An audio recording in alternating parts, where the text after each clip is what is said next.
Hi, everyone. Good afternoon, good evening, good morning, wherever you are. I am streaming live to you today from Salida, Colorado, where I got stuck because of a snowstorm. It's actually a lovely place to be stuck. And today we're entering the fifth holy night, which is the sign of Taurus. And if anybody, uh, someone who's listening would just put in the comment that you can hear me okay, that would be fantastic. Um, so the fifth holy night, just a little introduction. My name is DeSutter. I'm a certified soul level astrologer with a private practice in Longmont, Colorado. And I was trained by Mark Borax in soul level astrology. And his teacher was Ellias Lonsdale, who is the progenitor of star genesis. And I'm sharing with you mostly from a transcript from Ellias Lonsdale about the holy nights. So without further ado, let's dive in. And this is for those of you who joined last night for Pluto entering into Aquarius. There's a lot of follow-up in this live stream to last night's stream. And if you didn't see that, this will stand alone and it will stand alone. Okay, so it's a Wesak full moon.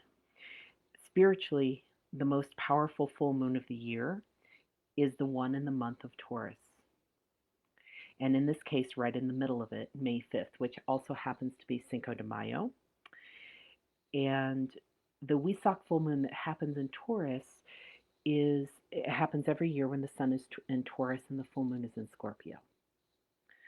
So this full moon is in a lunar eclipse this year. And previously, Elias speaks about the fact that when an eclipse would come, there's this feeling of, oh no, oh no. And he begins the transcript by saying that he's not feeling that way about it this year. And he goes into a story, and I'm familiar with this as well. There are tribes in the Amazon basin that when an eclipse comes, they have special ceremonies that they do. But more than anything, the primary thing that those tribes do when an eclipse comes is they're appeasing the spirits of the eclipse by staying cheerful and remaining vibrant and upbeat, because they want to make sure that the spirits behind the eclipse, the spirits that could come around and hurt them or even kill them according to their beliefs. So I just want to be really clear. I'm not saying that there are spirits with eclipses that will hurt us or kill us. This is according to a belief of a particular tribe.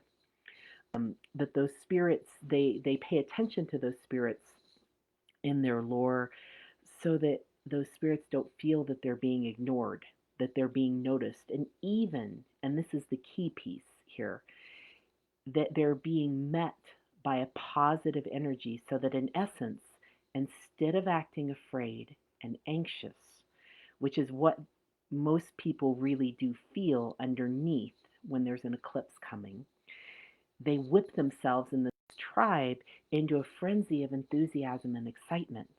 And that's supposed to get the spirits to feel like they're not being missed, that everything is the way it's supposed to be. So I thought that was really interesting share from Elias, and I'm going to dive into the transcript part of things now.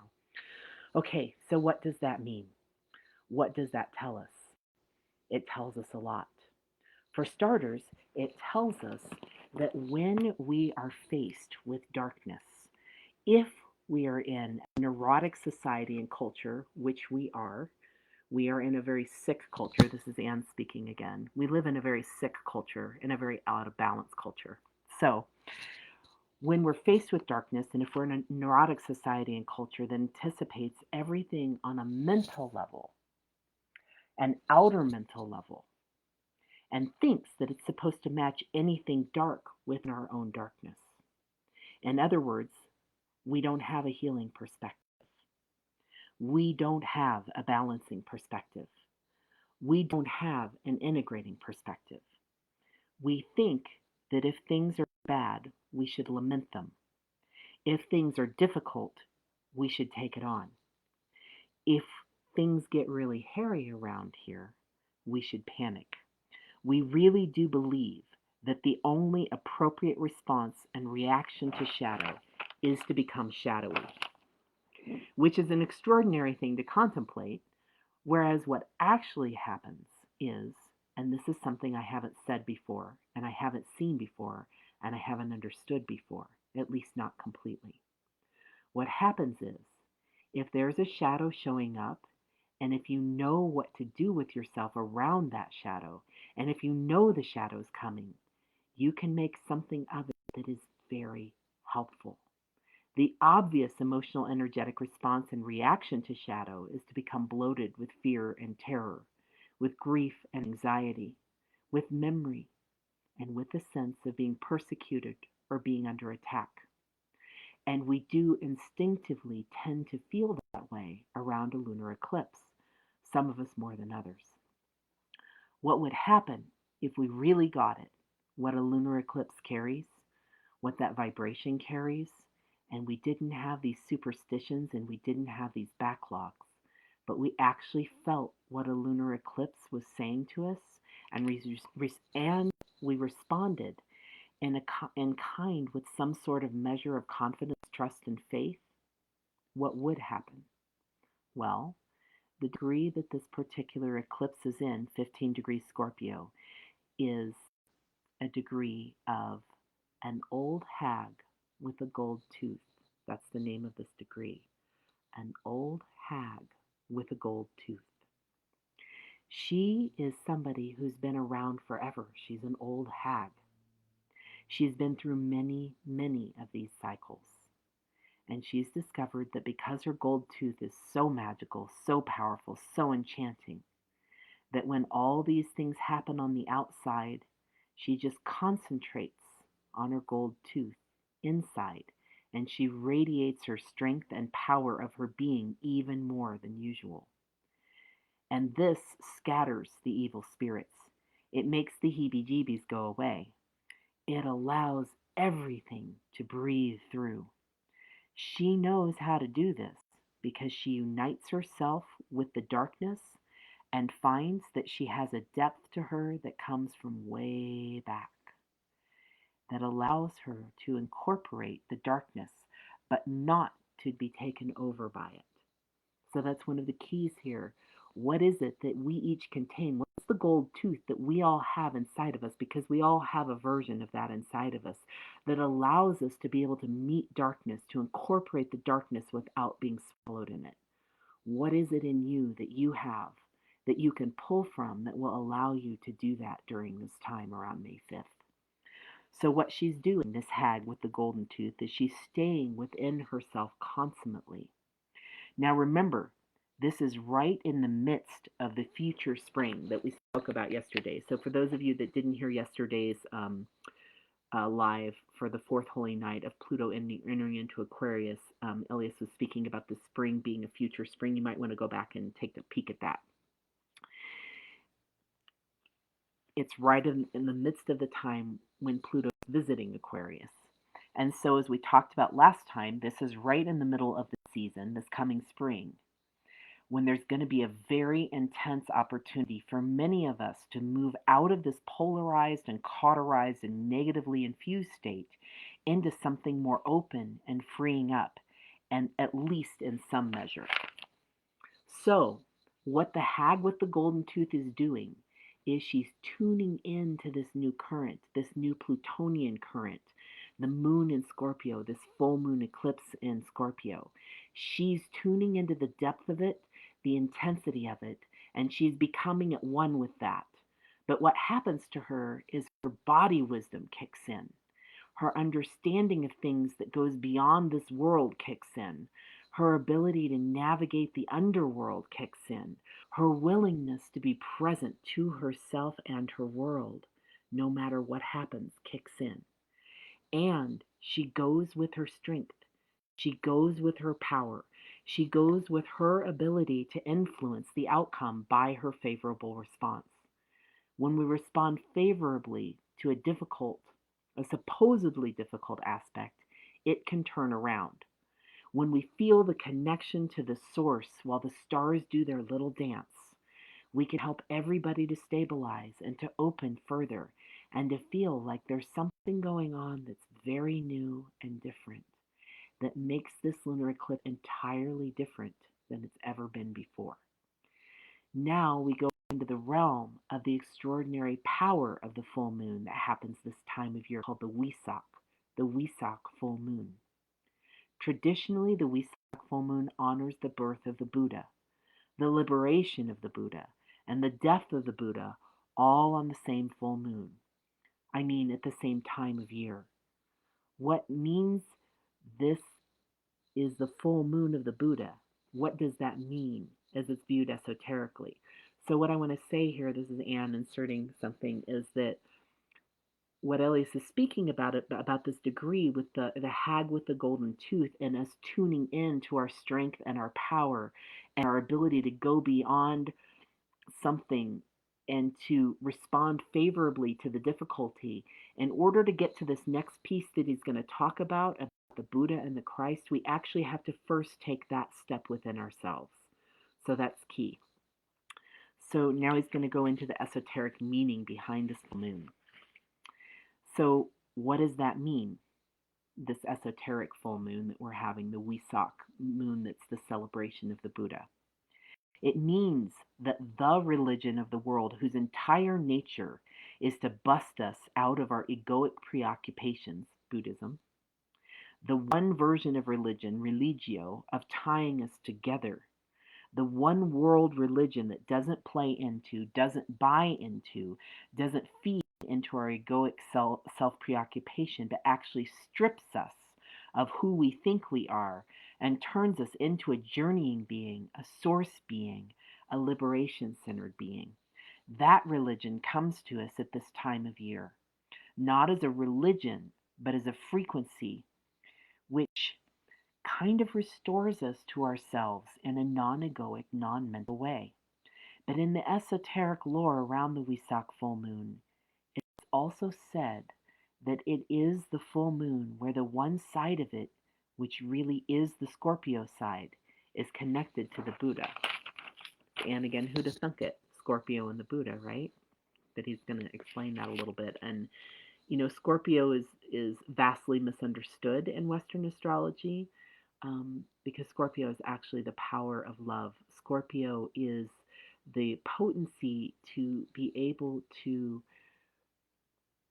bring our disowned shadow, to bring all the places in ourselves that we've cast aside. And also it's not just ourselves personally, it's really collective.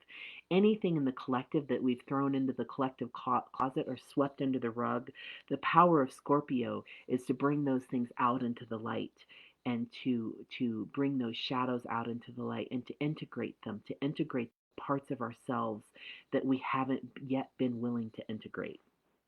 So the other side of it, Ellias says, the side of Taurus is actually connected to the Christ. And the Christ is the other side of what the Buddha brought. The Buddha brought something. Christ went further in the same direction and also took it in a very different direction. What does Christ bring to this full moon? Well, Christ is the bearer of the prophecy of love, of the impulse to love. Everything in true Christianity is all about love. In true Christianity being the key there. And when I say that, and this is Anne speaking, I'm not speaking of Christianity according to the churches. I'm speaking of Christianity according to following the connection to our Christed consciousness, to our Christed self, to our love, to our heart within ourselves. It has nothing to do with the religions on this earth. And in fact, most of the religions on this earth that claim to be following Christ are not. Or they're doing a very watered down version of that. And I'm not saying they all are. I'm just acknowledging, for those of you that have a hard time hearing that word Christ, that I'm not talking about the religion that you grew up with, where you were told one thing, you were told not to lie, you were told to be loving, and then what you saw demonstrated by your image makers within that religion was oftentimes not that, right? So I'm talking about our connection to the Christ within ourselves and in our own Christed consciousness within ourselves. Everything in true Christianity is all about love. I'm going back to the transcript now. What does love do in this combination that we're talking about? What love does is it springs us to become an active agent of the evolution. It springs us to influence things by our expression and embodiment of who we are when we're free of our little self. Love is the natural overflow of our being into the world. So, when Christ and Buddha come together at the Wesak Full Moon each year, it's a time when we are encouraged mightily to come through ourselves and become a bearer of love that can redeem the world and our world. And actually, it's 100,000 times more than that. I'm giving you just the tiniest, tiniest tip of the iceberg expression of this. When that's under an eclipse, as it is in 2023, it means that this aspect of our existence is threatened. This aspect of our existence is precarious. This aspect of our existence is collectively under an onslaught. And yet, and this is the key part of it all, actually, it's only when the onslaught is present that the Buddhist Christian combination can do its utmost. It's only when we need it so badly. So, this is Anne again, and this is a classic Ellias Lonsdale turnaround, where what we would view in traditional astrology as being something difficult, something bad, something that's problematic, he's saying no. It's when we have that challenge before us that we have the greatest opportunity to be able to turn it around. That's what creates the opening. When there's that kind of challenge and it really pushes us someplace where we've got to get somewhere, then we're willing to go somewhere that we haven't gone before. So it's actually the greatest gift when these types of things come. We only, back to the transcript, we only really love. We're not used to loving. We usually avoid love at all costs. The only time we'll really love is when our life depends on it. The only time we'll really cut through our little egoic mind and come to the true self inside is when our path becomes so extreme, so abyss-ridden, that the only place to go any longer is to the heart of creation, where we are one with all that is. And this is Anne speaking again. If you've ever had an experience in your life, like somebody dies or you get cancer or something happens to you that pushes you have a breakup, or some kind of catastrophic event happens, like that's what usually pushes us into this deeper state of consciousness where we can turn things around. Back to the transcript now. And so actually the eclipse is the great opportunity, especially in this context. It means that we're going to be under a collective onslaught that is meant to elicit our finest. We are going to be under collective onslaught that is meant to elicit our finest, our best, our truest, our least hung up on ourself part of ourselves. And if you look back at times in your life when you had to find somebody in you who could carry onward when so many parts of you were dying and dead, you'll notice it's when the chips are down. It's when things are impossible. It's when we're right down in the shadows all the way through and there's no way out, that we have to reach so deep inside, that we have to discover a reality in us that we didn't even know was there. Although we did, we forgot. And so the insignia, the symbolism, the power of the fifth holy night is that the entire year of 2023 really is the year when we go belly up, when we can't go on. We've been on the way there. We've been going there, but we haven't gotten there yet. It is the year when the shit really hits the fan. And yet, it is actually also equally so, even more so, the year when we discover what we're made of and we take a tremendous turn in the direction of reclaiming our place in the world. Those of us who are willing and able to do that. My sense of Christ is as the one who takes us right in the thickest, darkest places of this life and is there for us in that way and brings us through and brings us to be like him in the sense that then we know that we can't do it ourselves, but we can do it with him in us, the Christ within us. And this isn't outer Christian religion that makes you dependent on the religion. This is Christ himself bestowing you with everything that you are in him and through him and beyond him. And this is Anne speaking again, and this makes me think of a quote from the Gospel of Thomas, which is my absolute favorite quote from Jesus. And the Gospel of Thomas was in the Nag Hammadi library. It was part of the Gospels that were hidden. And some say, I don't know because I don't remember being there, but some say that those were the Gospels that the disciples hid in the caves in jars so that they would be preserved, so that the bishops and those who were interested in power and religion and interested in controlling people and interested in using Jesus's teachings in order to control people and in order to create fear and separation, so that they wouldn't fall in the hands of those people and that we would have them. And so in the Gospel of Thomas, Jesus says, "For if you believe that the kingdom is in the sky, then the fish will precede you. And if you believe that the kingdom is in the sea, then the birds will precede you. But I say unto you that you are the sons of the living God. And when you come to know yourselves, then will you become known." And, of course, they left that part out of the Bible because so much of the Bible is not about empowering us with our Christed consciousness, with our sovereignty. It's so much of it is about giving that power away to rules and laws that have nothing to do with sacred law, and giving that power away to those who are the priests of the religion, who will dole out in tiny little bits and increments, little teeny tiny slices of God, right? And nobody's going to find that Christed consciousness through another. Everyone has to find it through themselves. That's the only way that I know of. If there's another way, I don't know of it. Maybe it exists, but I haven't seen it so far.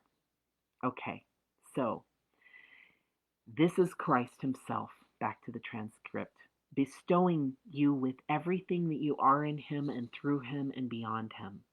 And it's like a whole thing. And so when we have these moments, when the Christ mystery, when the Grail is reborn into the world, which is really what the Wesak Full Moon is, it means that the sheer true gold of spirit descends upon us, comes through to us, and carves out a space for the light, for the warmth, for the radiance of spirit to prevail.